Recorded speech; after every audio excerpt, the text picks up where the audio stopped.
So a few years back, I used to live in Los Angeles, California.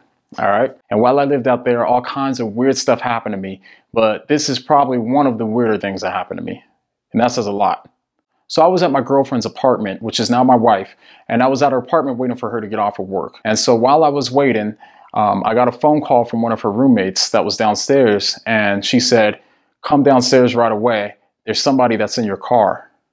So right when I hung up the phone with her, I started tightening my shoes, getting my shoes on, tighten them tight really quick and all that. Because I'm like, in my mind, I'm like, I'm going to have to scrap now with somebody. Somebody's trying to jack my ride. And my car wasn't tight or nothing anyway. But still, I was like, somebody's trying to jack my ride outside of the apartment right downstairs. So I was just getting ready. In my mind, I was mentally prepared to go box it out with somebody that's trying to jack my car. And when I got out there, like my heart's starting to flutter and all that too, because I don't know what I'm going to expect, right? It's like in those kind of situations, you're like, I don't know if this dude's going to be big. I don't know if he's going to have a gun, a knife or whatever. I don't know what's going to happen, right? So I finally get down to my car, and how it was set up out there is you just got to walk a little bit of a ways to get there. So I started jogging, and I was out of breath already when I got there. So now I'm like, oh man, I hope I'm going to have enough energy to even fight with this dude or whatever. So, but anyways, I get there and I can barely see somebody in the window. And I look in, and the closer I get, I start seeing it's an old man that's laying down and sleeping in my driver's seat, right? So at first I'm like, okay, what should I do? Should I take a picture? And I did.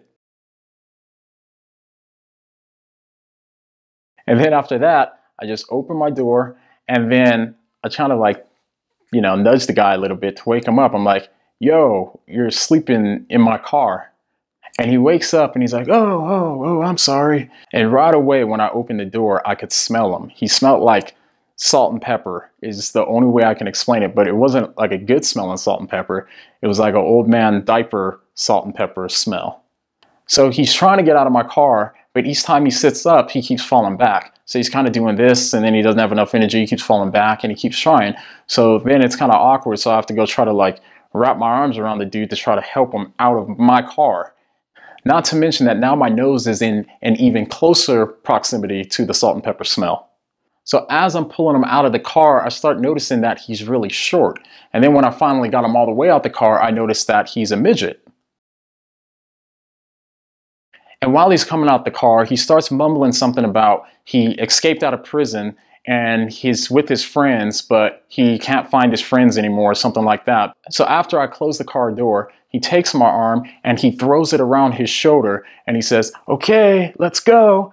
And then he starts pulling me in the direction, just walking up the street. And then I was like, hold on, where are you going? So at this point, my girlfriend is still at work and her roommates are now like closer, you know what I mean? Like maybe 5-10 feet behind.